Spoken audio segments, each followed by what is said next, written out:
Yo decía, esto va a reventar. Esto va a ser, pues mejor dicho, la locura. Ni una sola venta. Las lecciones más importantes de cuando uno empieza un proyecto de emprendimiento es darse cuenta que esto no es un camino de crecimiento profesional, es un camino de crecimiento personal. Entonces yo siempre he contado, digamos, la historia linda de la filosofía, que Baobab es el árbol de la vida y que como que remarca nuestra misión, pero yo no sé si mucha gente sabe lo atropellado que fue el comienzo de Baobab. Pues ya a mí no me queda un peso de plata para el empaque. Estos empaques tradicionales donde uno puede meter un vestido de baño en una bolsita para que después los pueda guardar mojados, pues todos los proveedores me pedían mínimo 1000 unidades. Y yo que tenía pues escasamente 20.000 pesos que me sobraban después de todas estas tragedias, yo, qué maravilloso sería si uno puede empacar los vestidos de baño en una fruta. ¿Qué puede ser? ¿Qué puede ser que uno vaya y compre en la Olímpica 30 unidades y salga del lío del empaque? Un coco. ¿Por qué no meterse en la categoría de los hombres? No tener habilidades es a la larga la mayor habilidad de todas, porque te hace pensar y te hace conectarte con una habilidad que nadie más tiene y que te hace distinta en el mercado. ¿El desfile del Sena o el de Madagascar? Uy, wow, nunca me había planteado esto. No, prefiero...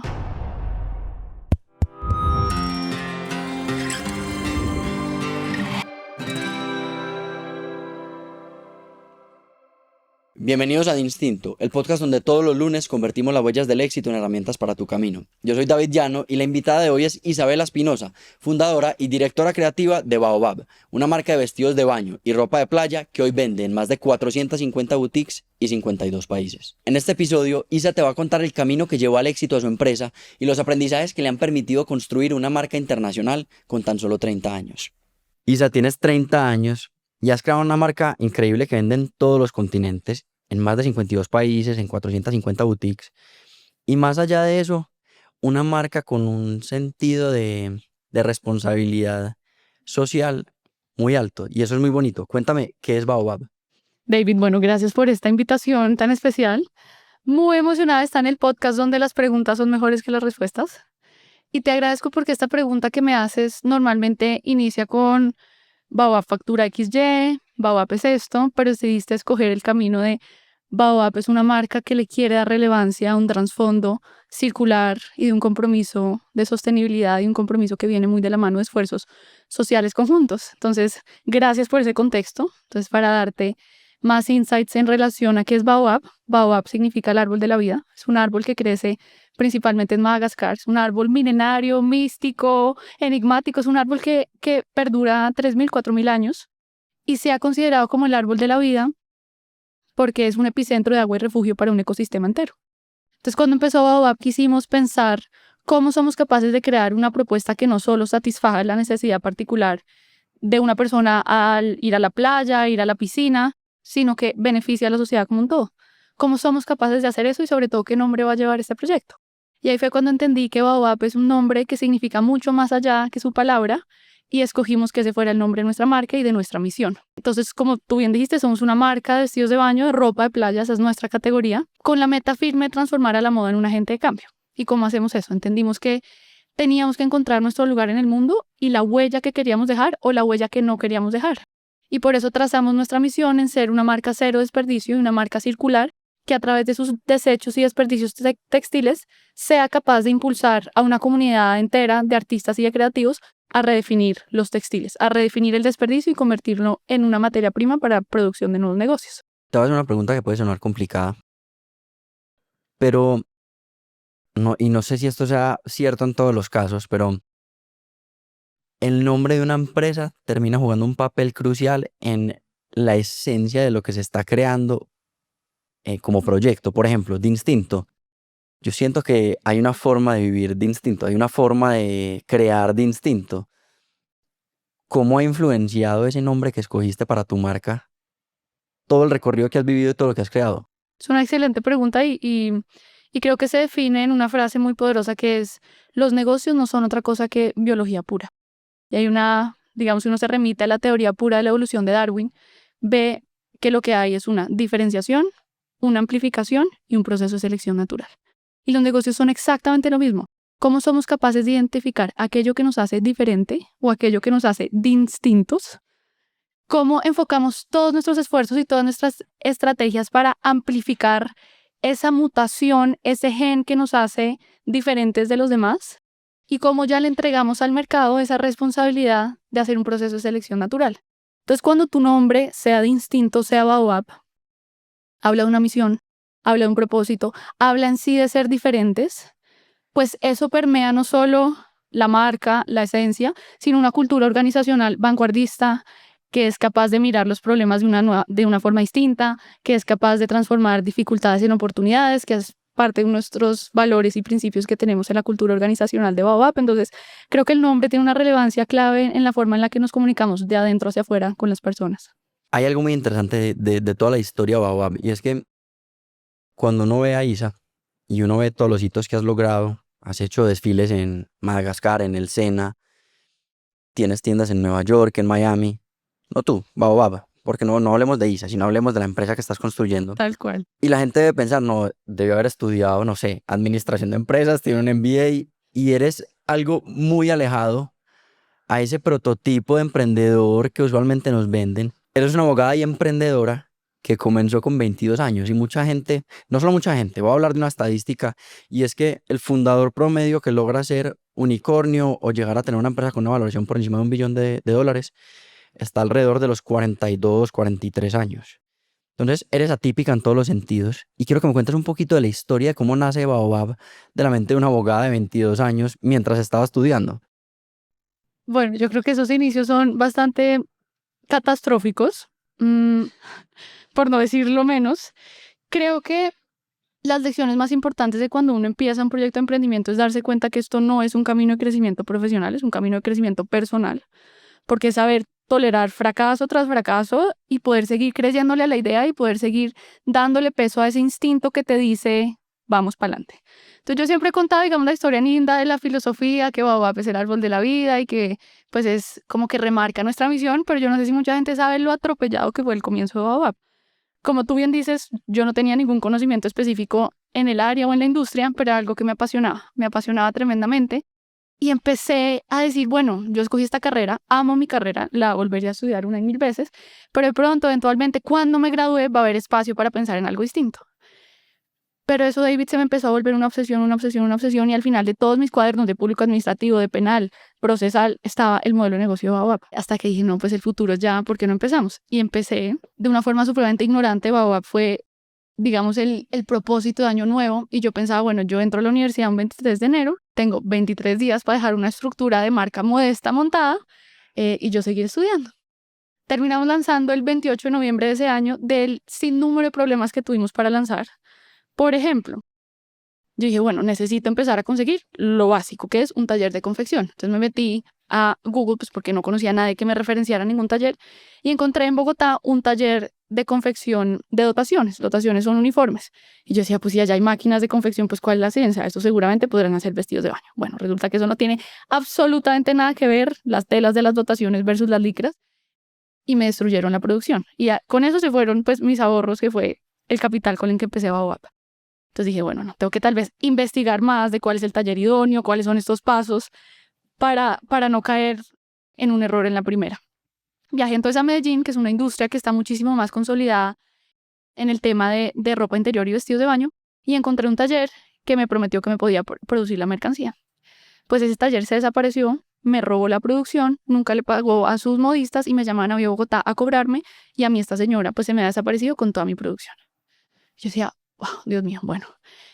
Tocaba que pasara un tiempo para yo poder volver a empezar, pues porque mi capital de ahorros, regalos de Navidad, cumpleaños era lo que había destinado para la primera producción. Entonces me tocaba esperar que con la mesada que me dan pues mis papás para almorzar, mi mamá de hecho, porque mi papá pues, decía, si usted quiere mesada, trabaje.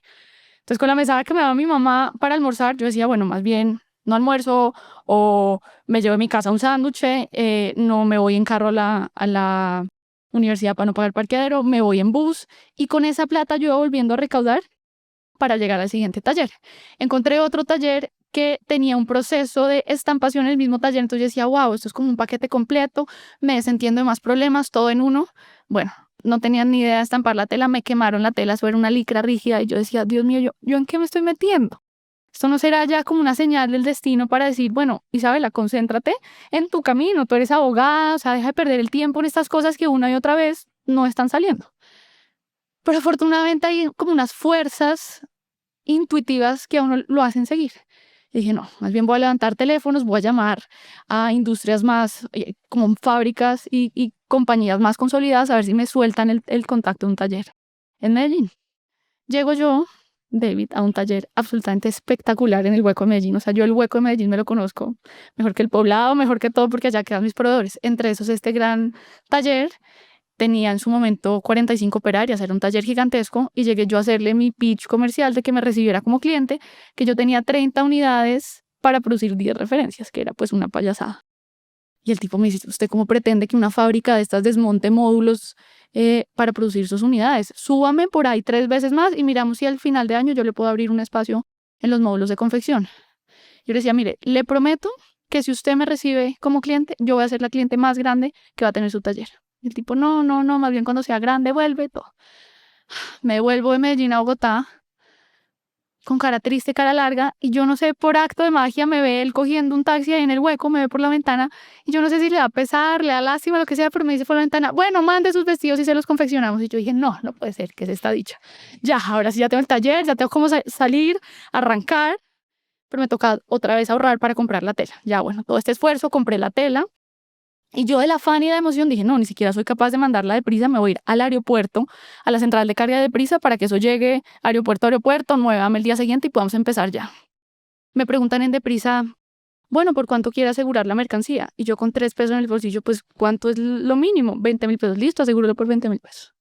David, se me perdió la tela.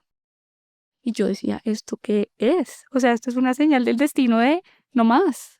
Además, porque yo ya venía encaminada a graduarme cum laude de Derecho, yo era monitora de muchas clases. Cuando yo empecé a tener tantos problemas, yo dije, no, a mí me toca retirarme de estas monitorías, dedicarme esto al 100. Para mis profesores era una cosa tan absurda. O sea, el derecho es una carrera tan intelectual que, pues, darle espacio a los vestidos de baño es como algo que deja mucho que pensar.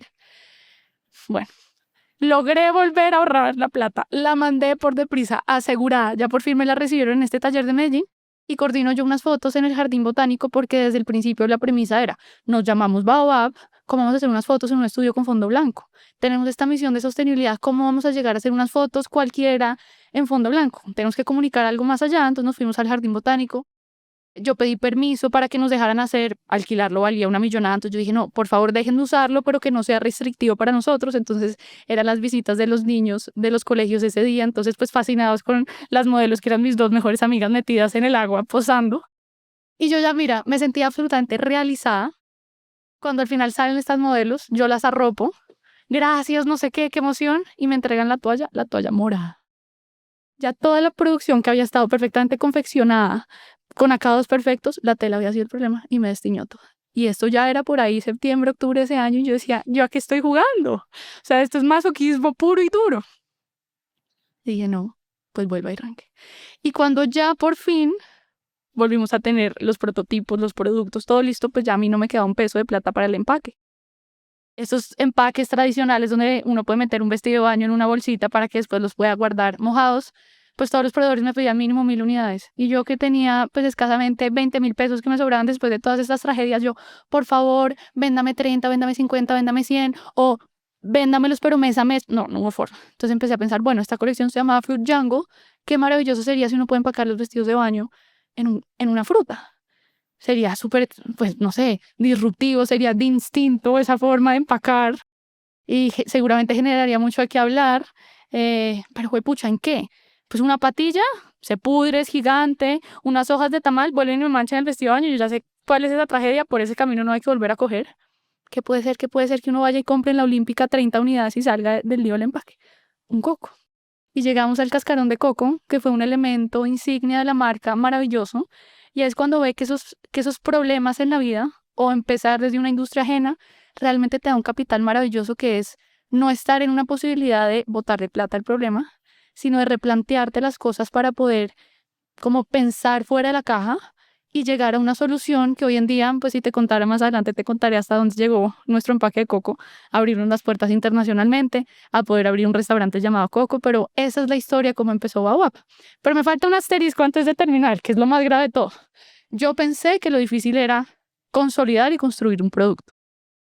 Cuando ya por fin lanzamos, cuando ya por fin tenemos el empaque de coco, cuando ya pues montamos todas las páginas, todas las fotos en Instagram del Jardín Botánico, y empiezo a seguir a todo el mundo en Instagram, a las personas que yo conocía. Yo decía, esto va a reventar. Esto va a ser, pues mejor dicho, la locura. Ni una sola venta.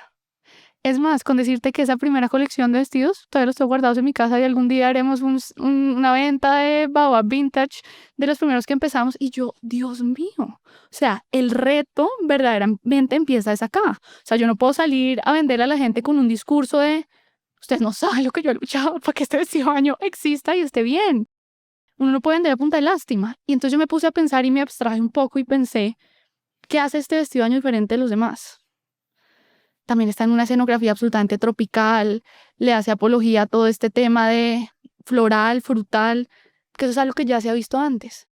Si queremos mostrar Colombia, hay escenarios mucho más icónicos y mucho más diferentes al lugar que yo escogí. ¿Será que yo estoy pensando es en ser una marca más?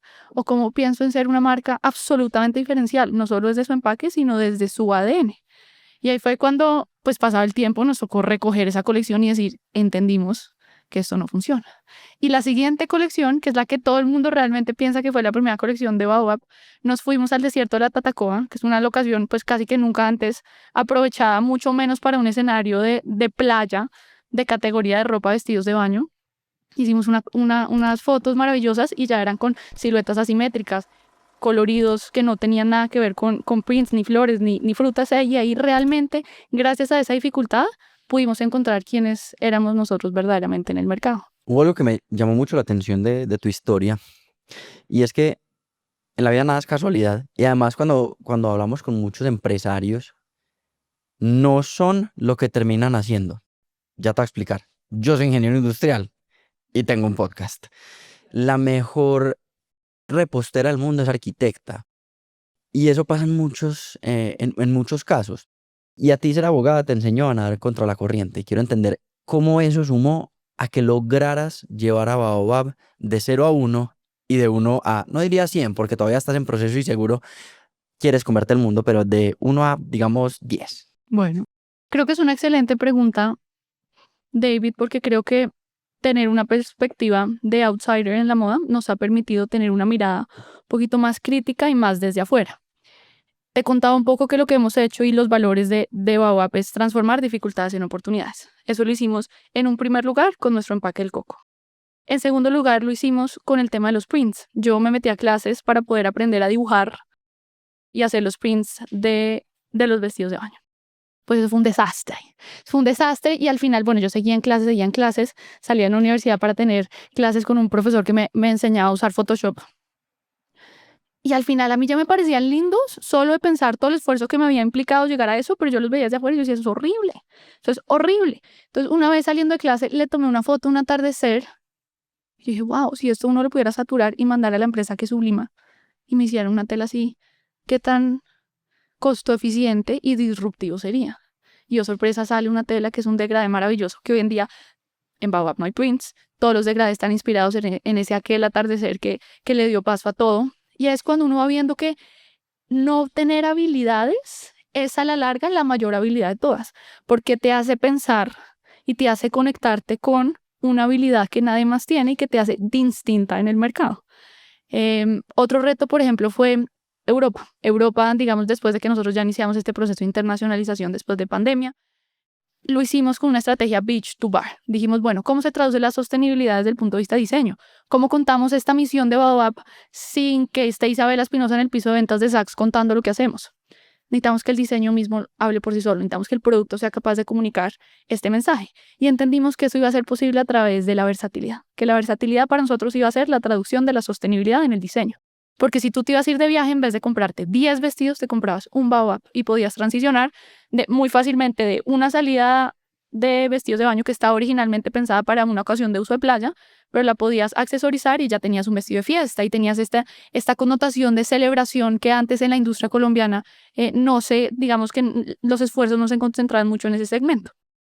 Cuando empezamos a hablarle a Europa eso le parecía de quinta. O sea, como así que beach to bar, como así que una parisina vestida con un vestido de licra o de satín, eso aquí no tiene nada que ver. Entonces empezamos a pensar, bueno, si no es a través del producto que podemos entrar a este mercado, si no es a través de la historia del producto que podemos entrar al mercado, ¿cómo más somos capaces de emocionar a estos compradores internacionales para que vean el sentimiento de emoción e ilusión que puede generar Baobab en un consumidor, en una Baobab. Y empezamos a pensar, bueno, sería maravilloso invitar a estos compradores a que conocieran la inspiración, a que vieran en Colombia cómo nos inspiramos en los atardeceres, en los colores, cómo hacemos las formas, pues, siluetas icónicas y disruptivas a través de una inspiración de ver lo tropical de una forma distinta. Y empezamos a ver que si hacíamos una pasarela, de pronto a ellos les iba a cautivar mucho. Pero pues coordinar la agenda de estos compradores era absolutamente imposible. Y nosotros teníamos en 25 días unos tiquetes ya comprados para París para ir a vender la colección allá. Y de pronto un día pensamos, Dios mío, todos los compradores van a estar allá, Baobab va a estar allá, va a tener que mostrar una colección, pues ¿por qué no más bien hacemos una pasarela? Es en París. ¿Y cuál sería ese punto de encuentro entre una marca de playa y un lugar tan citadino como París? El río Sena. Llamamos a Bateau-Mouche, que son estas empresas donde uno se va como turista viendo todos los lugares icónicos y turísticos de París. Les pedimos que si ellos podíamos alquilar y montar una tapa para hacer una pasarela ahí. Nos dijeron sorpresivamente que sí y nos montamos en semejante reto. Yo ni siquiera nunca había ido a una pasarela en mi vida y ahí lo voy a amarrar por tu pregunta. ¿Qué nos ha hecho fuertes o distintos en el mercado? El background de donde provienen nuestras ideas. Y es el hecho de que después de que hicimos esta pasarela, que entonces montamos en el barco al comprador de Harrods, del Corte Inglés, de Galeries Lafayette, de una cantidad de tiendas departamentales de Europa, a mostrar este despliegue de poder ser capaz de transformar la moda en una experiencia completa. Mucha gente en Colombia me empezó a escribir, oye, ¿y tú cómo hiciste para que te codificaran o te inscribieran en la agenda oficial del Paris Fashion Week? Y yo les decía, yo ni siquiera sabía que había agenda oficial en Paris Fashion Week. Yo pensé que Paris Fashion Week eran unas fechas en el año. Entonces, muchas veces, cuando uno está inmerso y es parte de la industria o es parte del acondicionamiento que te da a ti el conocimiento de ser parte de un movimiento, uno piensa que hay que hacer paso 1, 2 y 3 para cumplir eso que me preguntabas, cómo pasar de 1 a 10. Pero cuando uno es un outsider absoluto, dice, pues a mí se me ocurre esto, ¿qué importa si no estamos en la agenda oficial, eso de que nos va a detener? Y logramos a veces ganar por W, que ganar por W implica hacer algo que ni siquiera nadie más está pensando en hacer. Y ya quiero que exploremos los pilares de construcción de marca de Isa Espinosa y de Baobab, porque muchas empresas nacen como una marca de Instagram, como nació Baobab, pero se quedan como una marca de Instagram. Conozco muchas empresas con productos muy ganadores, muy top, pero no pasan de ahí. Intentemos crear esos pilares que llevarían a una marca a pasar de Instagram a todos los continentes. Bueno, yo creo que esa es una pregunta muy importante. Y si bien por todos los lugares hay que empezar por un primer paso, es muy importante trabajar para que tú en el día a día no trabajes en apagar incendios, sino trabajes en algo que te va a llevar a ser más grande. Cuando yo me gradué de la universidad, que saqué un showroom aquí en Bogotá, no tenía un solo miembro en el equipo, no tenía un co-founder, no tenía nada, y yo me sentaba frente a la pared a pensar, Dios mío, ¿qué voy a hacer? ¿Qué voy a hacer? Entonces, todo el día pensaba, aparte de todos los to-dos que tengo de mandar las copas al taller, recoger la varilla y mandarla, hacer los envíos que nos entraban por la página web, decía, me voy a concentrar todos los días en que algún esfuerzo que haya me encamine a ser esa marca global que nos soñamos ser. Bien sea escribirle a una nueva boutique a través de Instagram, buscarme el contacto de algún comprador en LinkedIn, cuadrar una siguiente campaña o una siguiente activación de marca. Y esto yo creo que es indispensable y lo he hablado en el pasado, que siento que Baobab es la desmitificación de todo aquello que se creía que es necesario para ser exitoso. Tener un camino correcto, tener un background específico, recibir inversión, recibir capital, trabajar con capital ajeno primero, después aprender y montar la empresa, emprender desde lo racional y no desde lo emocional. Bueno, no hay una decisión más irracional que empezar Baobab teniendo en cuenta todo lo que te conté que era la dificultad para empezar, pero sobre todo en un mercado tan competido como el que es la industria de ropa de playa, sobre todo en Colombia. Entonces, digamos que si no son estas premisas básicas, ¿qué entonces sí se requiere o qué es eso que lo puede llevar a uno a un siguiente nivel? Y nosotros hemos entendido en nuestro caso que es el balance de 3 cosas. Primero, la pasión. O sea, si uno esto no le hace vibrar, uno cuando en la vida se va a levantar después de tantas caídas. Y yo siento que la pasión es ese activo que te permite a ti competir contra grandísimas marcas en la industria que tienen capital ilimitado, que tienen un equipo de trabajo súper bien montado, que tienen un gobierno corporativo, que tienen juntas directivas capaces de asesorarte a ti en este proceso de escalamiento. La pasión es capaz de igualar esas capacidades. Entonces, la pasión sería como esta gasolina que te lleva. ¿Qué es entonces un motor necesario? La persistencia. Baobab podría ser una historia de nos si uno la mira de una forma objetiva, solo que al final uno pone el resultado y resulta que después de muchos nos llega ese sí. O sea, si a uno en la vida le dijeran, sepa que le van a decir 100 veces no antes de un sí, uno estaría emocionado cada vez que le dicen que no, porque ya por fin está uno más cerca de ese sí. Entonces la persistencia también ha sido determinante, pero para unirlo a tu pregunta, David, yo creo que lo más importante es la estrategia. Que entonces si ya tenemos gasolina y tenemos motor, nos falta el camino. El camino es entonces ese hito que nos va marcando para dónde ir. Entonces para nosotros, por ejemplo, algo que fue muy importante para darnos a conocer fueron estas ferias que existieron en Bogotá, Buró, Bazar. Pero entonces lo que nosotros hacíamos era cómo somos capaces de, con lo que vendemos en esta feria, no ahorrar para venir a la siguiente feria, sino cómo ahorramos de pronto para pagar un stand en un Miami Swim Show, donde curiosamente conocimos a Victoria's Secret y nos dijo, los queremos codificar porque hemos visto millones de marcas en el mundo, pero nunca hemos visto una marca que empaque sus vestidos de baño en un coco. Entonces yo diría que así, trazándose una estrategia de uno a dónde quiere llegar y cómo el trabajo que hace día a día, a través de conversaciones, a través de conexiones, a través de plantearse activaciones disruptivas, es capaz de abrirse paso en un mercado competido. Y ya grandes marcas, grandes emprendedores y empresarios con los que hemos tenido conversaciones nos han dicho que uno de los retos más grandes que han tenido en su expansión internacional ha sido tener tiendas en otros países. Tú tienes 2 tiendas en Miami, pues una en Miami y una en Nueva York. ¿Cómo has logrado dar la pelea? Yo creo, David, que esa respuesta se da entendiendo la coyuntura en la cual creció Baobab. Y eso también me lo han preguntado miembros de Junta. ¿Por qué escogiste primero abrir una tienda en Estados Unidos que abrir una tienda en Barranquilla, en Cali, en Medellín? Y la respuesta es porque mientras Estados Unidos es el 65% de nuestras ventas y el lugar geográfico en Estados Unidos donde más vendemos es Nueva York, mientras tanto en Barranquilla, Cali y Medellín hay personas que aún no conocen la marca. Y esto se dio por el salto que nosotros tuvimos que dar en pandemia, porque si nos quedamos hablando del mercado local, pues la pandemia lentamente nos iba a quebrar. Entonces se da no por una respuesta ambiciosa, decir queremos una tienda allá, sino es porque allá ya está la demanda dada para que la marca pueda convivir en ese escenario. La definición de estrategia puede cambiar según con quién está hablando. Y no solamente qué significa estrategia, sino cómo definen su estrategia empresarial. Asumamos que yo soy un emprendedor que está comenzando, o incluso que ya lleva un tiempo, pero quiere pasar de uno a Baobab. ¿Qué preguntas le harías para lograr ayudarle a encontrar su estrategia? Bueno, creo que esa es una excelente pregunta y me sirve también a mí hacérmela todos los días. Como que si el mercado es capaz de identificar eso que nosotros consideramos que es nuestro valor diferencial. Entonces esa sería mi primera pregunta. ¿Qué te hace a ti distinto de los demás? ¿Cuáles son los esfuerzos que estás implementando para que el mundo entero conozca eso que te hace distinto? Ya he dicho tantas veces distinto que ya no sé decir distinto bien. Isa, a todo el mundo le pasa cuando sabe que nos llamamos de instinto. Mi hermano ya no es capaz de... O sea, Sí, mi sí, hermano normal. escucha la palabra distinto y dice, ese Está man se mal escrito. equivocó. Sí, tal cual. Eso me está pasando en este momento. Entonces, bueno, sería encontrar eso que nos hace diferentes y como, de nuevo, esta premisa de diferenciación, ampliación y selección natural, cómo nos estamos comunicando en el mercado de una forma lo suficientemente efectiva para poder permitir que ese mercado te seleccione a ti de forma natural. Que es muy importante entender que hay que también analizar muy bien cuáles son las circunstancias del mercado en el cual una marca empieza, porque no siempre va a ser el mismo punto de partida que la otra. Y te pongo el ejemplo de Baobab. Nosotros decidimos dar ese paso de internacionalización a raíz de la pandemia, porque la pandemia en Colombia físicamente nos iba a quebrar.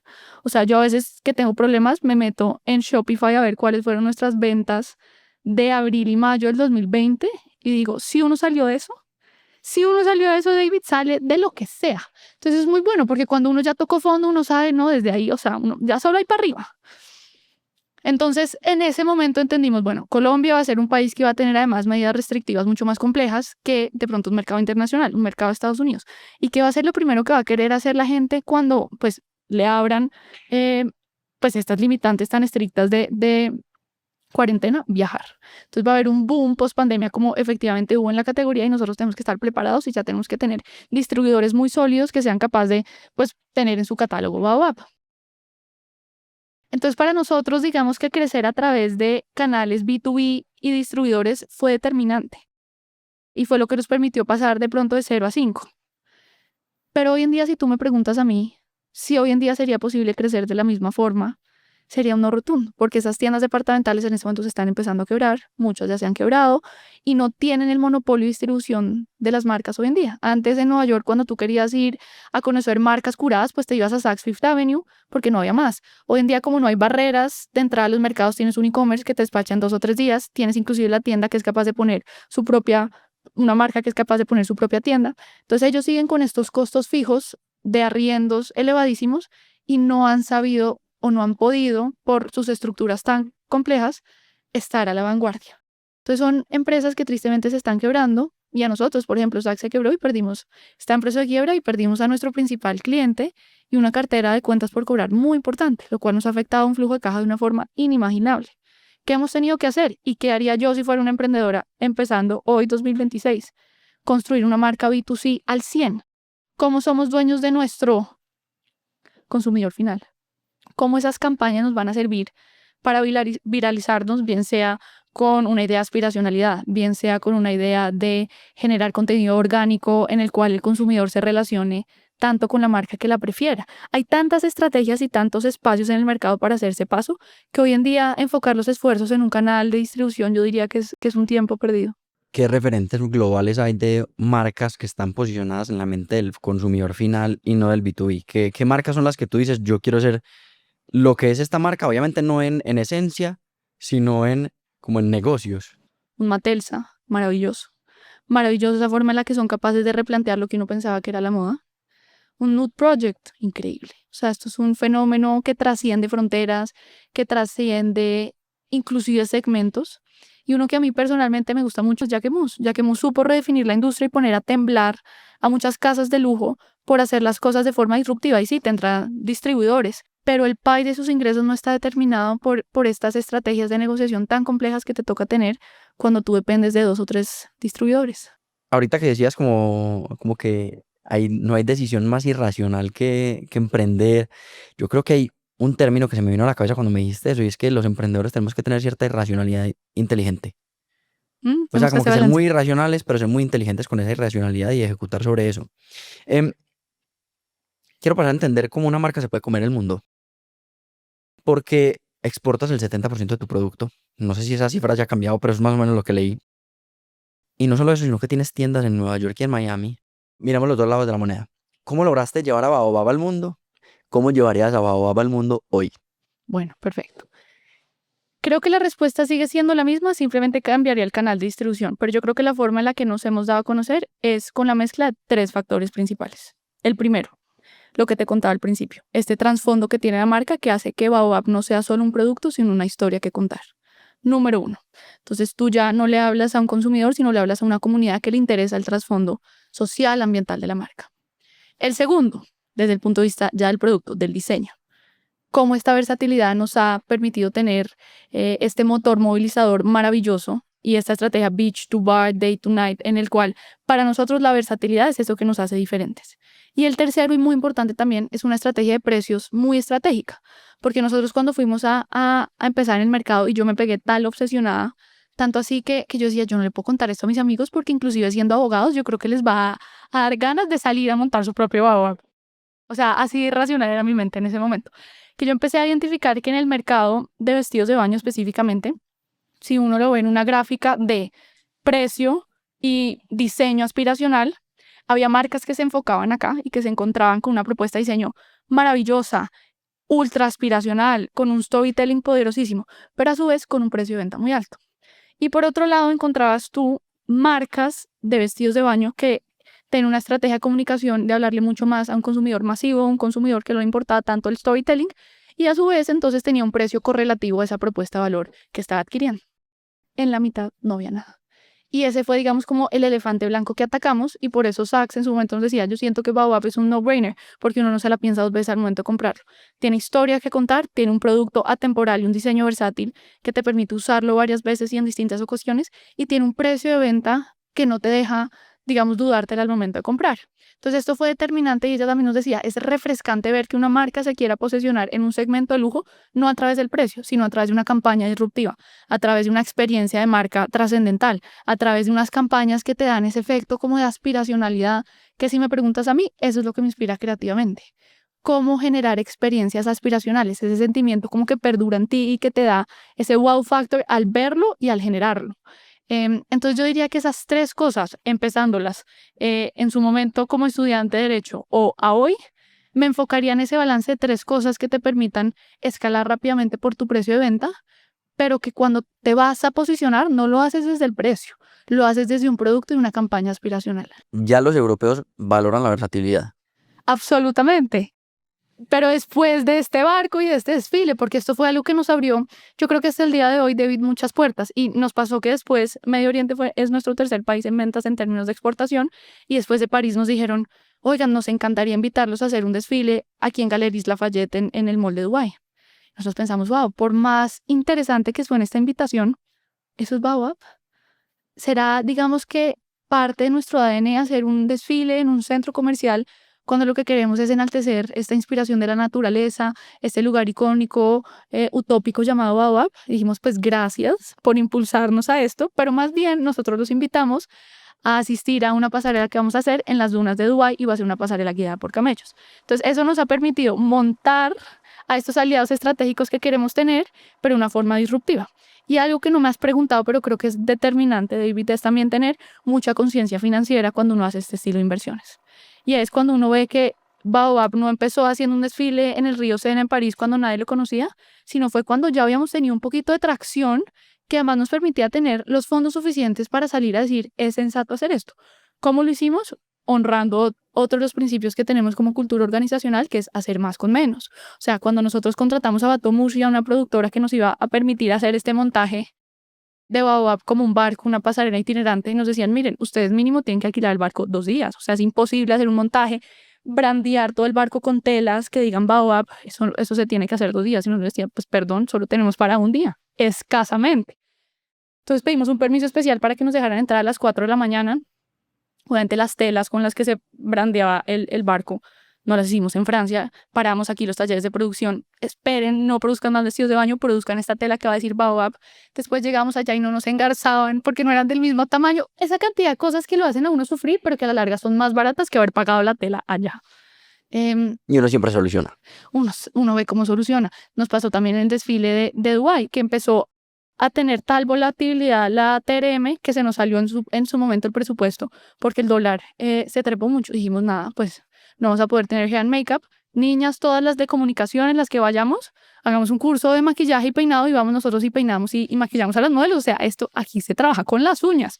Imagínate si no después de haber luchado para poder tener la plata para pagar un empaque. Entonces eso nunca se pierde, eso se queda muy arraigado en la cultura empresarial y sobre todo te hace trabajar de una forma disruptiva, innovadora y no de nuevo echándole plata al problema. Quiero poner en perspectiva el reto de hacer la pasarela, por ejemplo, en el río Sena. ¿Cuánto costó? David, yo lo que te puedo decir es, estoy segura que hay empresas en Colombia haciendo campañas más costosas de lo que nos costó a nosotros el río Sena. Inclusive unas más inimaginables, Madagascar. El sueño siempre fue hacer una pasarela en el Valle de los Baobabs en Madagascar. Bueno, esa pasarela te cuento anecdóticamente, la pagamos con millas para llegar hasta allá.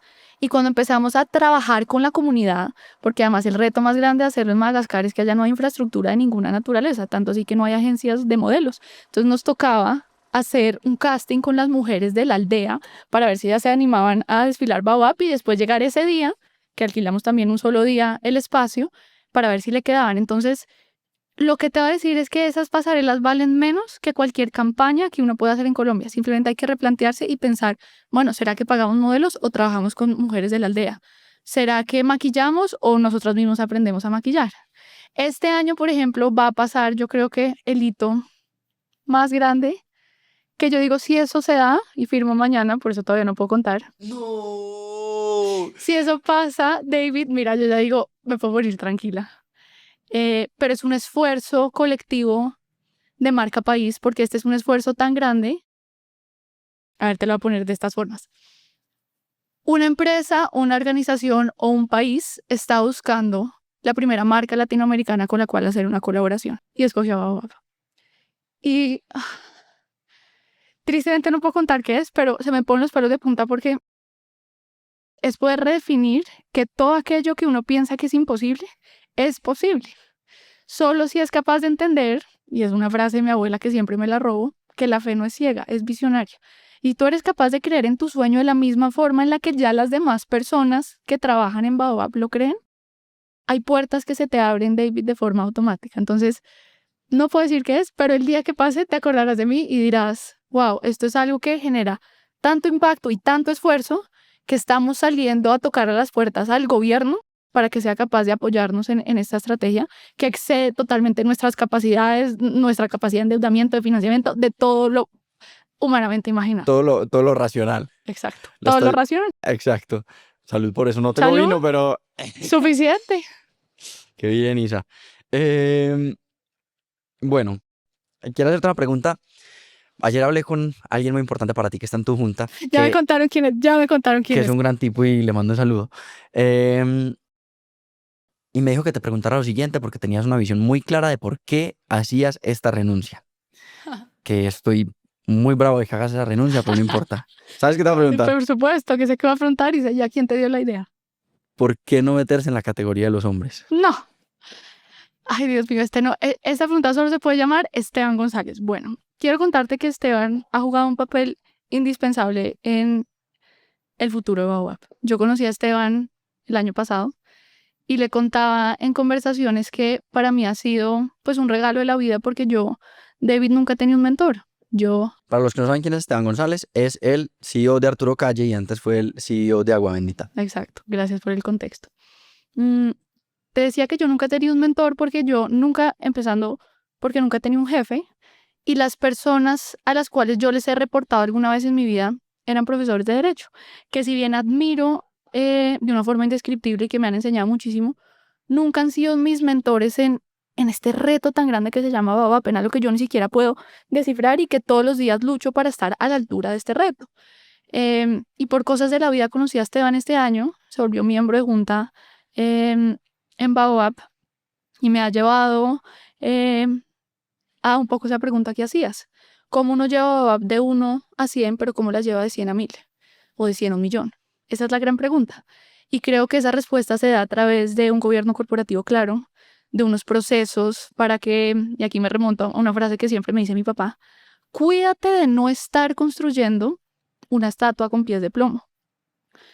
Porque la realidad de Baobab es que la marca crece muchísimo más rápido que lo que crece su empresa. Nosotros todo el tiempo estamos tratando de ver cómo somos capaces de responder a la demanda que como marca hemos generado. Un día llega Esteban y me dice, Isa, te tengo una idea, que ojalá muchos emprendedores oyendo esto la tomen y la hagan propia. Me dice, ¿por qué no hacemos Baobab hombres? Y yo, Esteban, ¿cómo así que Baobab hombres? Eso jamás en la vida va a pasar, porque parte de lo que nos ha hecho distintos en el mercado es esta capacidad de diferenciarnos por estas siluetas sexys, elevadas, que cada vez queremos es avanzar en esa dirección y no meter un timonazo y un reversazo, decir ahora somos para todos y ahora somos hombres, que hay marcas que lo han sabido hacer muy bien, pero para Baobab no sería el caso, porque nuestro ADN de sensualidad es lo que nos ha llevado también a reconocernos en el mercado. Y empezando además porque pues una pantaloneta de hombres no cabe en un coco. Y con una anécdota adicional, yo cuando conocí a Gabriel, mi esposo, yo pensaba, ¿yo cómo le digo a este hombre que lo amo? Se me ocurre una forma más original de hacerla. En vez de lo que las palabras puedan expresar, una Navidad le hice una pantaloneta en degradé típico de Baobab con un bolsillo de licra en el cual decía, querido Baoboy, eres el único y serás el único Baoboy que ha existido nunca. Entonces, imagínate, yo después de tremenda declaración de amor voy a salir a vender pantalonetas de hombre por ahí. No, eso ya, ese barco zarpó. Si lo sacas, te toca sacar es narizonas o algo por el estilo que sea Algo diferente. distinto. Y lo más chistoso fue que el año pasado tuve la oportunidad de ir a la isla de Richard Branson en Necker Island. Él es un personaje fantástico y genuinamente interesado por conocer las historias de los demás emprendedores. Y cuando le conté lo que era Baobab, porque yo, pues, ingenuamente quería que nos cofinanciara una pasarela en el espacio sideral, le empecé a contar que era Baobab. Y la primera pregunta que me hizo fue, ¿y tienen para hombres? Y yo, no. Pero esto es lo que somos. Entonces me tocó contarle a Esteban y pues ya lo demás es anécdota. ¿Qué aprendiste a compartir con Richard Branson? Wow, eso fue, yo creo que un, un retiro de mentalidad como ningún otro que yo haya visto. Y es una persona en la cual él y su equipo directivo se enfocan muchísimo en decirte cómo ser chiquito te hace ser grande en la vida. Es decir, cómo aprovechar las ventajas de empezar, y esto suena absolutamente paradójico viniendo de una persona que uno de sus emprendimientos fue montar una aerolínea. Pero él siempre desde el core del producto empezó chiquito para poder pivotear de forma sencilla, y este mensaje trascendental era: empiece chiquito, que si usted empieza chiquito es mucho más fácil que llegue a ser grande. Un mensaje también muy poderoso en contra de la inteligencia artificial. Él decía que eso es como una caja de Pandora que la humanidad abrió y que nunca más va a poder cerrar, y que él reconocía que esto era un mensaje muy controversial viniendo de él, pero que era genuinamente lo que él pensaba, que esto iba a destruir muchas industrias creativas, que era algo que además posiblemente ni siquiera íbamos a poder controlar y que en un futuro iba a jugar en nuestra contra. Entonces, ¿cómo el rol de un emprendedor hoy en día es imposible verlo desdibujado de un rol social, de impacto en las sociedades? Y él en sí es un emprendedor y un filántropo por naturaleza, entonces una invitación a siempre hacer esos puntos de cohesión entre las dos cosas. Yo creo que la inteligencia artificial va a abrir un espacio muy bonito para que los emprendedores y las empresas se destaquen por ser humanos. Mm, O sea, Tal yo cual. siento que antes era una oportunidad. Por ejemplo, a mí me han preguntado, ¿no te dan miedo los podcasts con inteligencia artificial? No va a haber un podcast que replique la energía que tú y yo estamos sintiendo en este momento en la conversación, ni que comunique la energía que tú le pones a hablar de tu historia. No va a haber inteligencia artificial que muestre lo genuino de un brindis por un hito que vas a cumplir, que no tenía idea cuál es el hito, pero no hay inteligencia artificial que pueda reemplazar eso. No hay inteligencia artificial que pueda reemplazar lo que siente un escritor, por ejemplo. La forma de vivir y ver la vida, esa persona con todo lo que ha vivido, porque tendría que volver a vivir la vida como la vivió ese escritor para poder escribir lo mismo. Esa es mi opinión personal. Sí es una herramienta buena, pero yo, contrario a lo que puede pensar la gente, creo que es una oportunidad para ser más humanos. En un mundo donde cada vez somos menos humanos, ser más humanos va a ser la diferencia. Y para propiciar conexiones reales. Entonces, digamos, si también hubo un boom en su momento del e-commerce, se viene el boom del retail. Si ya todo lo que tú ves, si hay una sobresaturación de contenido, qué interesante podría ser que las marcas auspiciaran un espacio en el cual tú, verdad, puedes vivir una experiencia real. Y ese, por ejemplo, fue la inspiración para la cual nosotros creamos nuestro restaurante que se llama Coco. En su momento, cuando el empaque empezó a coger tanta fuerza que inclusive nos abrió puertas internacionales, nos encontramos con una siguiente dificultad, que fue que queríamos abrir nuestra primera tienda en Bogotá, pero el POT, el Plan de Ordenamiento Territorial, nos exigía expendio de comidas para la locación específica que queríamos. Y nosotros decíamos, Dios mío, pero ¿cómo así que expendio de comidas? Pero además pensemos una cosa, nosotros ya estamos produciendo al mes procesando 5.000 cascarones de coco. ¿Cómo somos qué hacemos más bien para ser capaces de procesar la fruta del agua, que al fin y al cabo es la materia prima del coco? Entonces dijimos, ¿por qué no creamos un coco bar en el cual se venda la fruta y el agua del coco en formas de piña colada, limonada de coco, para que vayas tú con tu novia, con tu hermana y te disfrutes y tengas una experiencia de marca mucho más amplia que la del simple transacción de una compra de un producto, y podamos así además generar más tráfico? Bueno, esto fue un resultado que funcionó de forma maravillosa, tanto así que cuando abrimos Cartagena, que ya no había ningún tipo de restricción del POT, dijimos, esta tienda no va sin un coco bar. Y empezó a coger mucha fuerza, mucha atracción, y empezamos a ver cómo hoy en día las grandes marcas de lujo, en esta pregunta que me hiciste ahorita, ¿cómo hacemos para ser más relevantes? ¿Cómo hacemos para conquistar ese público y ese consumidor final? ¿Será que apunta de más ropa? ¿Será que apunta de más campañas? ¿O será que le echamos un vistazo a la gastronomía, que también es una categoría que nos permite conectar de una forma muy profunda con la gente? Y es cuando empezamos a ver grandes casas de lujo teniendo su propio restaurante, teniendo su burger bar, teniendo su café.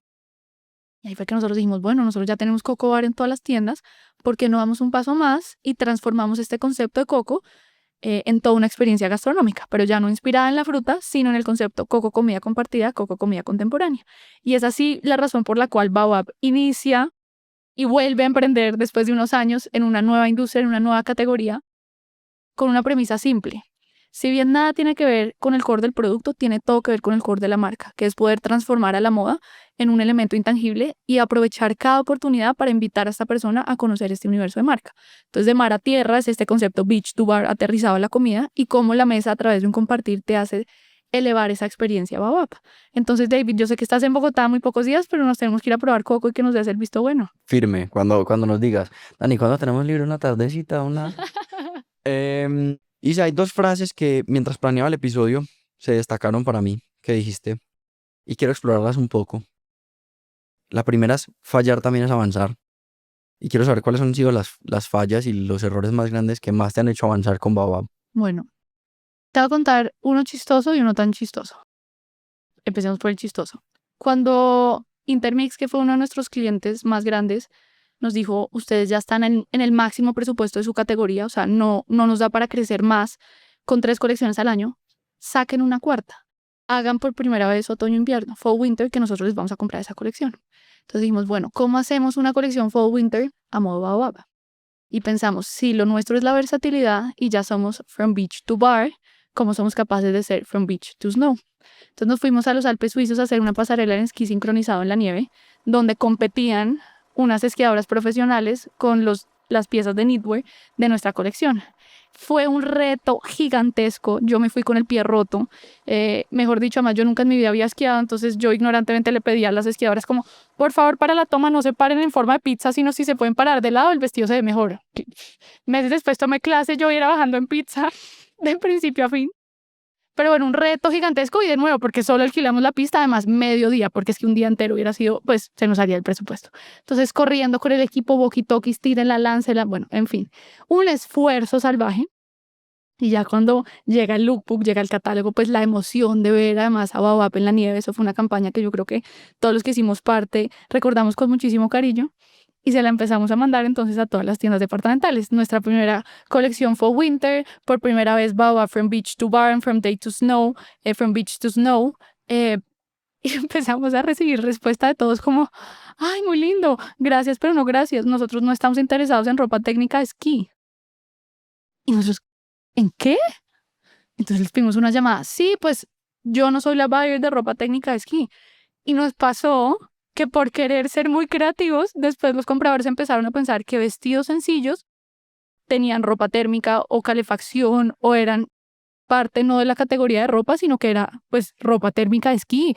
O cuando lanzamos la colección por Instagram nos preguntaban, ¿me podrías indicar por favor esto a cuántas temperaturas aguanta? Porque voy a un viaje a -15. Y yo decía, Dios mío, o sea, tienen cutouts, o sea, es imposible que esto sea ropa térmica de esquí. Entonces, digamos que fue una campaña que nos dio tremenda visibilidad, pero nos ayudó a mover muchísimo más las otras colecciones porque la gente, digamos que fue tal vez tan innovador que la gente no entendía que esto simplemente era una campaña, no un setting para mostrar una prenda funcional. Y se vendió. Se vendió, pero después en B2C, en B2B los buyers dijeron, no tenemos ropa técnica y no entendemos bien la categoría, entonces ese fue un error chistoso, un error no tan chistoso. Imagínate que cuando uno ha tenido relaciones con las tiendas departamentales y uno idealiza un poco ese canal, que eso es algo que también nos ha pasado, empezamos a avanzar un poco en contra de la corriente cuando la corriente te dice, esa tienda departamental se va a quebrar. Y nos pasó con una que nos decía, miren, si ustedes nos despachan una colección más, nos van a dar flujo de caja para pagarle las deudas que les debemos. Y error o no, confianza o no, de buena fe decidimos, bueno, pues démosle que nuestro distribuidor que nos ha hecho grandes, ¿cómo no vamos a confiar en él? Y despachamos la última colección, se fueron a bancarrota y nos quedaron debiendo más de medio millón de dólares por cuenta de esa última colección que despachamos, en la cual creímos que iba a ser una herramienta que nos iba a permitir tener un pronto pago. Entonces ese fue un error costoso. Sí, la verdad, cero chistoso. La otra fase que quería hablar, que me gustó mucho, es, para mí el miedo es maravilloso. Pero no quiero hablar como del miedo como tal, sino que cuando estaba hablando con un invitado que tuvimos, habló de que para poder lograr ser exitosos hay que ser un poco paranoicos y creer que siempre estamos como a un paso de la muerte. ¿Cómo equilibrar paranoia y gratitud? Porque las personas que son muy perfeccionistas no son agradecidas, porque tienen que tener demasiado para lograr agradecer. ¿Cómo se equilibran esas dos emociones? Bueno, yo creo que en mi caso no soy paranoica, pero sí he sentido el miedo a tope. Y una invitación que le hago siempre a los emprendedores en algún espacio en el que tengo la oportunidad de conversar con ellos es, no hay que tenerle miedo al miedo. El miedo es un motor de movilización maravilloso que uno no se imagina, porque te obliga a estar siempre conectado con ese propósito y con esa misión de amplificar lo que te hace único. Y les pongo el ejemplo, con Baobab y específicamente yo he tenido mucho miedo siempre a no superarnos. Entonces hicimos la pasarela en París. Ahora, ¿qué diablos vamos a hacer? ¿Y cómo hacemos para que eso no haya sido una activación de un one time only, ya se acabó y todo ese despliegue murió? ¿Cómo somos capaces de cada vez superarnos más? ¿O cómo somos capaces de, ok, perfecto, entramos a Saks, pero cómo hacemos para que no nos saquen? ¿Cómo hacemos para que no nos pongan en la página número 75 y nadie nunca encuentre nuestro producto? Entonces, tener ese miedo, ese sano miedo a ese instinto de supervivencia, te lleva a hacer cosas muy grandes y te lleva a salir de esa zona de confort en la cual, no, listo, ya la logramos. Baobab es una pasarela en París que nos va a perdurar toda la vida en el tiempo y todo el mundo se va a acordar de eso. O no, ya entramos en la tienda departamental, nos podemos relajar. Es todo lo contrario. Cada vez que sumas un nuevo hito a la lista, es ese miedo de, bueno, ¿cómo vamos a superarnos a nosotros mismos? ¿Cómo vamos a ser más grandes que esto? Entonces creo que ese es un miedo, que es un motor de innovación muy poderoso. Pero nada, como la gratitud. Porque la gratitud te hace vivir en el presente. Y a mí eso es algo que me pasaba mucho. Yo por mi condición de personalidad vivía muy apegada al pasado, una nostalgia de añorar mi niñez, añorar la época en la cual toda mi familia vivía, por ejemplo. O a veces absolutamente ansiosa de cómo me pasó ahorita, si ya quiero contarte lo que va a pasar, pero no puedo. ¿Cómo hacemos para aferrarnos al presente? A través de la gratitud. Y decir qué maravilloso es hoy en día que este equipo de Instinto haya creído en Baobab para contar esta historia. Qué maravilloso yo hoy poder levantarme y decir qué mensaje quiero comunicar. Y eso es algo que no tiene precio, David, porque te aferra a vivir el hoy. Y creo que es el regalo más grande que uno se puede dar a uno mismo. ¿Saliste feliz al episodio? Salgo demasiado feliz. Salgo demasiado feliz. Hay una anécdota que tú querías contar que no solamente personifica lo que es Isa Espinosa y Baobab, sino que es literalmente lo que significa emprender. Cuéntame la anécdota. Bueno, es una anécdota del rebusque máximo y es una de las anécdotas que a mí más me gusta en Baobab y creo que nunca la he contado. Y es cuando nosotros empezamos en esta meta firme entrar a Europa, la meta siempre ha sido la joya de la corona, que es Harrods. Y para Harrods hay un reto importante que es nuestro precio de venta. Para los que no saben qué es Harrods, ¿qué es Harrods? La tienda departamental más legendaria e icónica del mundo que queda en Londres. Me encantó esa descripción, directa al grano. Y por ejemplo, un shout out a Agua Bendita que tiene un pop-up espectacular en Harrods. Nos admiramos demasiado. Pero entonces esta historia avanza paralelamente en el que los compradores decían que iban a ir a nuestro showroom en París, que sí, que no, que sí, que no. Y un día nos escriben al correo, queremos ver la marca, ustedes pueden estar en Londres el próximo miércoles. Y yo, pues obvio, pero ya. Y fue en un momento en el que todavía exigían visa para los colombianos. Después la quitaron, la volvieron a poner, pero en ese momento todavía la exigían. Y empecé yo con el equipo, ¿quién tiene la visa o tiene algún pasaporte español de pronto que le deje viajar conmigo? Porque lo que pasa normalmente es que tú llegas a las oficinas de Harrods y está mal visto que tú llegues con tu maleta, saques a planchar ahí y ahí les hagas el pitch comercial. Tenía más presencia si llegábamos 2 personas, yo les contaba la historia de la marca y alguien iba listando, yendo atrás con la modelo en el baño para cambiarse, ver que la prenda saliera perfecta. Entonces yo dije, esta oportunidad no la puedo desperdiciar, necesito irme con alguien del equipo. Nadie tenía visa. Y yo, ¿qué hago? Y le escribí a mi grupo de mis amigas del colegio, necesito a alguien que me acompañe la próxima semana a Londres, Baobab nos invita, necesito a alguien que me apoye y me ayude literalmente entrando a la maleta con los vestidos. Y una de mis mejores amigas dijo, pues yo tengo pasaporte alemán. Nos fuimos a Londres, en un estado de nervios, en un estado de emoción, íbamos a conocer las oficinas de Harrods, toda la expectativa, repasar 18,000 veces el pitch comercial, beach to bar, nuestra estrategia, nuestros 3 puntos de vista, todo. Y nos escriben a las 8 de la noche el día anterior como, ay, qué pena, es que van a hacer unas adecuaciones en la oficina mañana, podemos mover nuestra cita para que sea virtual.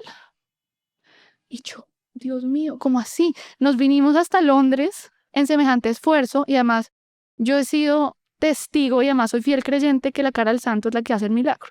Uno mostrar la marca a través de una pantalla, teníamos a 5 modelos contratadas que iban a entrar, eso hace toda la diferencia del mundo, David. Y empezamos a pensar cómo nos conseguimos un sitio donde exponer la marca de una forma que enorgullezca a Harrods de decir queremos a Baobab dentro de nuestro catálogo. Y empezamos a pensar. Y yo me acordaba que la Embajada de Colombia queda a una cuadra de Harrods cuando fui chiquita y la visité. Y le dije a María, vámonos ya. Estaba cerrado, obviamente. Entonces, al día siguiente, además, la cita era como a las 9 de la mañana. Entonces, María me decía, no, ¿por qué no más bien alquilamos en este Airbnb en el que estamos, lo recibimos? O aquí yo decía, no, que los vamos a invitar acá y la cama. No, no, no, eso no funciona. Hay que conseguirnos un sitio del nivel de lo que va a ser este appointment. Entonces nos recorrimos Londres, que Dios mío, qué ciudad puede ser tan llena de tráfico, en la otra punta, y llegamos a la embajada porque no contestaban nada más por el teléfono. Y María, mi amiga, me decía, no insista más porque donde nos digan que no, ¿qué hacemos? Pero decía, donde nos digan que sí, la toteamos. Ganamos por W. Entonces, timbro en la embajada, pita, pita, pita. ¿Aló? Y yo, ¿con quién hablo? ¿A quién necesita? Y yo, ¿cuál es su nombre? José. José, lo necesito a usted. Y vengo a pedirle un favor en nombre de todos los colombianos. Y José, que era el portero de la embajada, perdón. Yo decía, mire, José, Harrods, que queda aquí a una cuadra, es una tienda departamental a la que llevamos mucho tiempo tratando de entrar. Nos pidieron una cita, viajamos desde Colombia, tenemos toda la maleta aquí puesta, 5 modelos que van a llegar ahorita y necesitamos tener un lugar donde exhibirlo. ¿Ustedes nos podrían prestar algún salón? Y el señor nos dice, pues no estoy autorizado para eso. ¿Hay alguien al que yo le pueda pedir este favor de nuevo en nombre de todos los colombianos? Un silencio. Y pronto, ¡tin! Abren la puerta. Entramos, ya por no estamos adentro. En ese momento no había embajador, pero yo conocí a Mauricio Rodríguez, que había sido embajador en su momento de la embajada. Yo decía, si aquí hay alguien que haya conocido a Mauricio Rodríguez, yo puedo decir, conocí a Mauricio Rodríguez, alguien me presta el Salón Simón Bolívar, que se llama el salón donde hacen las grandes reuniones de la embajada en Colombia, en Londres. Entonces sale el que estaba de embajador delegado y me dice, perdón, no entendí nada, ¿usted qué es lo que necesita? Entonces con las maletas encima, les digo, van a llegar 5 modelos, necesito que usted por favor nos preste este salón para recibir en una misión comercial de Colombia a Harrods, para poder ser una marca que oficialmente se codifica en esta tienda departamental. Yo creo que el tipo le pareció tan absurdo que empezó a decir, yo no sé si nosotros podemos prestar la embajada para temas particulares, comerciales o no. Yo le decía, tenemos 5 minutos porque la reunión es a las 9 de la mañana. Me dice, bueno, pues entonces, ¿qué más? Y nos sentamos en esta sala Simón Bolívar y le escribo yo a la compradora, si no tienen ningún problema, lo podemos hacer virtual, pero si quieren pueden pasar al frente de la calle y los vamos a recibir con Colombian Coffee en la embajada en el Salón Simón Bolívar. Y la compradora dice, wow, ¿qué es esta experiencia? Ya mismo pasó la calle. Era José, el portero de la embajada, María, mi amiga, yo planchando, poniendo todo listo, alistando las modelos, todo, y llegamos y llega la compradora de Harrods a semejante embajada al salón de Simón Bolívar. O sea, si uno no entra a Harrods después de esto, yo francamente no sé qué pasa. Total. No, y ella quedó absolutamente fascinada, conoció a todos, además tiene un mapa, tiene un cuadro de Simón Bolívar, es un salón espectacular. Y ella me dijo, me encanta la marca, me encanta lo que han hecho con este storytelling, nos encantaría tenerlos, pero no tengo presupuesto, espérenme la próxima colección. La próxima colección, ella la cambian de tienda departamental, se va a vivir a Medio Oriente y quedamos sin contacto en Harrods. Entonces, otra vez seguimos en esa lucha, es una conquista que aún no hemos logrado, pero nos dejó una anécdota, David, que nos llena de emoción de saber que no hay ninguna puerta que no seamos capaces de tocar en nombre de Baobab. Si hay alguien de Harrods escuchando, Maravilloso. ahí, que nos toque la puerta, lo llamo a la embajada. Hace poco tuve una conversación con el embajador británico aquí en Colombia, le conté esta anécdota y le dije, yo creo que tú nos vas a hacer entrar a Harrods. Y me dijo, bueno, me voy a poner la tarea. Entonces, esperemos. Isa, ¿tú sabes cómo es esto? Vamos para preguntas rápidas, no tan rápidas. ¿Cuál es el mejor consejo que te han dado? El mejor consejo, David, que me han dado, me lo dieron en un Uber cuando estaba recogiendo unas telas de San Andresito. Saks nos acababa de decir que si nos animamos a hacer una colaboración con ellos para sacar la primera cápsula de novias de Baobab. Le dijimos que sí, pero ya no teníamos telas de donde sacar, no había ferias a donde ir. Entonces me recomendaron un sitio cerca de San Andresito, que es como el Hueco acá de Bogotá, para ir a conseguir telas porque habían puestos de turcos que traían sedas. Y me fui allá un sábado y me monté otra vez, pedí un Uber lleno de bolsas y me pregunta el señor del Uber, ¿y usted qué hace con todo eso? Entonces le conté, no, es que estamos tratando de hacer una cápsula de novias, me dijeron que aquí podía encontrar sedas. Y me dice este hombre, hay una frase que me recuerda a lo que usted está viviendo. El camino más largo se recorre dando el primer paso. Y habiendo dado el primer paso, ya se ha recorrido más de la mitad del camino. Yo me quedé así y dije, perdón, ¿usted me la puede repetir? Entonces, creo que ese es el mejor consejo, David, que me han dado. ¿Cuál es un libro que te ha marcado? Yo creo que lo deben haber dicho mucho acá, pero es Sería deshonesto con ese libro no mencionarlo y es Shoe Dog de Phil Knight. Que Mi libro favorito. sí, porque celebra la intuición tanto como la estrategia. Lo han mencionado tanto que alguien en los comentarios en estos días dijo como, el libro favorito de David siempre es el mismo de los invitados. Y es como, no. Han mencionado ese libro tantas veces Exacto, que es porque siempre hay digo que que es mi libro leérselo. favorito. Pero para decir otro, te digo otro. Breaking the Habit of Being Yourself de Joe Dispenza, que habla de los efectos de la neurociencia y la neuroplasticidad de la manifestación. En español, no sé si esa es la traducción literal del libro, pero es como rompiendo los hábitos de ser tú mismo. Creo que en español se llama Deja de ser tú, creo. No sé cómo se Ah, llama. Es de Joe Dispenza, uy, es no, las maravilloso. traducciones siempre son demasiado diferentes, ¿no? Bueno, en fin, ignoren mi traducción pésima. ¿Cuál es el principio que rige tu vida?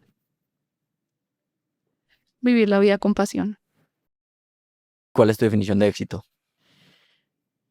Levantarse todos los días con un propósito y volver todos los días a casa con emoción. Si las personas pudieran quedarse con un solo aprendizaje de este episodio, ¿cuál sería? Encontrar lo que nos hace únicos y redirigir toda la estrategia para amplificarlo. Isa, voy a hacer algo que nunca hemos hecho, pero voy a aprovechar que eres una persona que, además de ser una invitada en Instinto, eres una oyente de Instinto y te gusta lo que hacemos. Cuando te escribí por primera vez, literalmente me dijiste, no, qué emoción, amo de Instinto, bla, bla, bla. ¿Por qué la gente debería suscribirse al canal en YouTube o seguirnos en plataformas de podcast? Bueno, me encanta el reto. ¿Dónde está la cámara? Joder, le hablo. Mira, tu cámara es Acá. esta. Maravilloso. Bueno. El que no esté inscrito a Instinto está perdiendo la oportunidad de abrir la mente a un mundo de conocimiento, criterio, valores y principios que van a permitir que uno lleve su marca personal y su proyecto de emprendimiento de 0 a 100. Isa, zigzag, ¿qué prefieres? Esto o lo otro. Listo. ¿Vender en 100 países sin tiendas propias o tener 20 tiendas icónicas en ciudades clave alrededor del mundo? La segunda, por lo que te conté y por una premisa que tenemos que es jugar no para perder, sino jugar para ganar. ¿Que te copien todos los diseños de una colección de Baobab o que te copien la estrategia detrás de la colección? Yo creo que las dos son imposibles de copiar, pero si me toca escoger una, que copien todos los vestidos. ¿Nunca poder volver a vender en Colombia o nunca poder volver a vender en Estados Unidos? No, mira, yo creo, David, que para nosotros es un no negociable no vender en Colombia, es nuestra raíz, es nuestra esencia, es donde todo se da. Entonces, paila la pregunta, pero no vender en Estados Unidos. ¿El desfile del Sena o el de Madagascar? Es que uno fue el que dio origen a todo y el otro es como este regalo a decir, lo logramos. Entonces, uy, wow, nunca me había planteado esto. No, prefiero haber empezado después, no haber hecho el de París, pero el de Madagascar no lo cambio por nada. Y por último, ¿Nueva York o Miami? Miami, verano todo el año. Isa, gracias. Un gran episodio, grandes historias, grandes consejos. Una gran persona y una excelente comunicadora que me fascinó de este episodio. Gracias por sacarnos el rato, gracias por escuchar de Instinto, gracias por la recomendación que le diste a la audiencia. No nos lo tomamos por sentado, de verdad que cada vez que conocemos a una persona como tú, estamos eternamente agradecidos de poder contar con esas personas en nuestra vida, en nuestros proyectos. Así que nada, te lo agradezco de verdad de corazón. No, ustedes dos por la generosidad. Ahora sí, como siempre, Dani, ven para la foto.